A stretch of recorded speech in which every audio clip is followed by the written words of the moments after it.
Good day to you, all my viewers and listeners. Welcome back to another edition of Emotional Control Talk with Ayo Adejubo, aka Diamond Mind. On this YouTube channel is where I speak on how to understand our feelings, which is emotions. And if I may ask you what is emotions, emotion is just a catalyst that springs forth inside humanity, which take an action that every humanity sees and they give it name. It could be good, it could be bad. That is why it is very essential for us to understand what is taking effect within us. And the good book, which is the good of life, says, keep your heart with all diligence. Out of your heart there are issues of life. And the good book from the mouth of Christ Jesus says, it is not that good food that make us to become bad or good in the society, but what we think within our heart. It says within the heart, if good and bad attitudes spring forth. And how do? We have four things that we need to do, or either five things. One thing we need to understand, that catalyst that spring forth in us. We need to maintain that things that spring forth in us. We need to control that thing that spring forth in us. We need to curtail every negative one and embrace the positive one.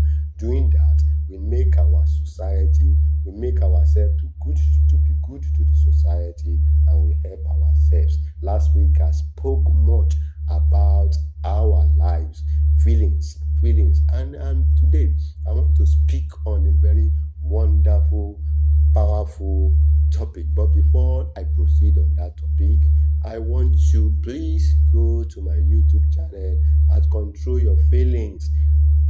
To control your feelings, subscribe to it, share it with your friends, make comment how I can make a perfect video and a great word that you can benefit and you can benefit, so that you can be the good person that we need to be in the society.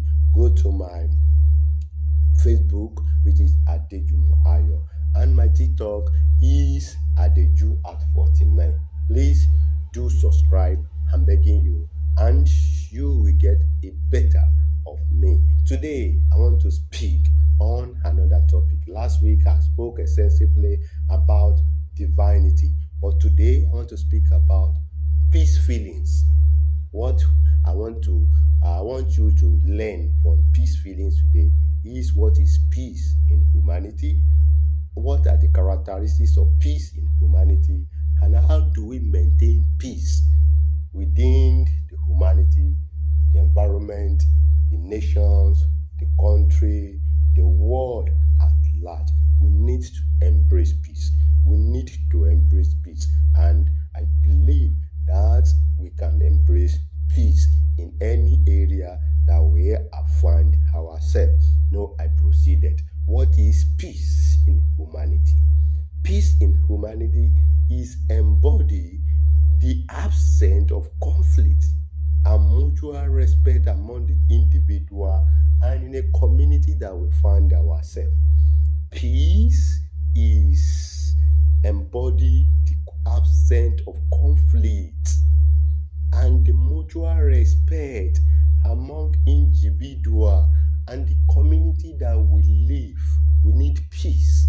We need peace.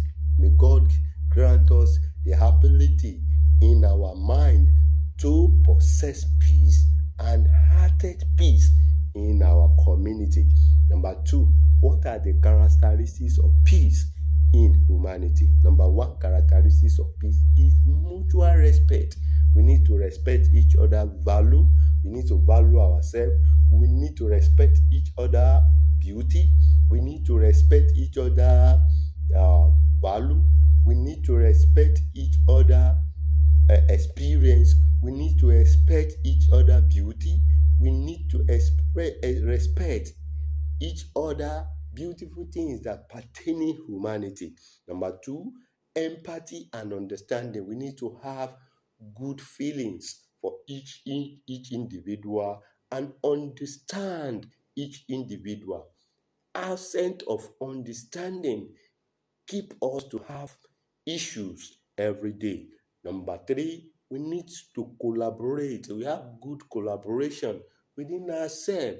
We need to collaborate. We need to understand. We need to work together, like we have to cooperate together so that we can live a peaceful. Number four, which is the last but not the least, we need to dialogue. Even though when we have conflict, we need to sit down and dialogue within ourselves, and that kind of things will help our society. And now that leads me to the last part of it. How do we maintain peace in humanity? How do you and I we maintain peace in humanity? Number one, to maintain peace in humanity, we promote education. That means we need to teach ourselves, teach our generation, new generation, unborn generation, even the one that our power will reach, teach them peace. Explain it better to them so that they can understand peace feeling and use it effectively. Number two, encourage community involvement. Let our children involve in a community good works. In the olden days, our father, our mommy, they do a great things together. They clean the environment together. They go to the stream and clean their stream. They go to the farm and do work together. They do a lot of things together, and there is peace within them. But nowadays, you see, different things has happened because each one is bigger than each other. So peace is not much reign in our community anymore. So let us encourage community involvement. Number three, practice mindfulness. Let us practice what is called mindfulness. Let us be mindful of other thought, the other person thought, the other person feelings. Let us be mindful it. Don't let us to provoke them to anger. Don't let us speak grudgingly against them. Please let us be mindful. Number four, but not the least, let us spread the awareness. They need the awareness in every area. Peace is very important. Peace is very paramount. Peace is very great. Peace is very important to every humanity on this earth. Without peace, we cannot live. Where there is unrest, people will not be rest. So the unrest things in our life needs to be understood and dialogue with it. So it is very important for you and I to understand these great feelings and has absolute control, perfect control over it. So therefore, don't forget, do not forget to subscribe to my YouTube channel by clicking at the subscribe bell button, like it, share it with all your friends, and you are going to be benefit immensely on it. Thank you very much. The next week, when I will come back for another great topic, I'm going to teach about forgiveness in the next week when I'm going to meet. Stay tuned, stay blessed, stay control.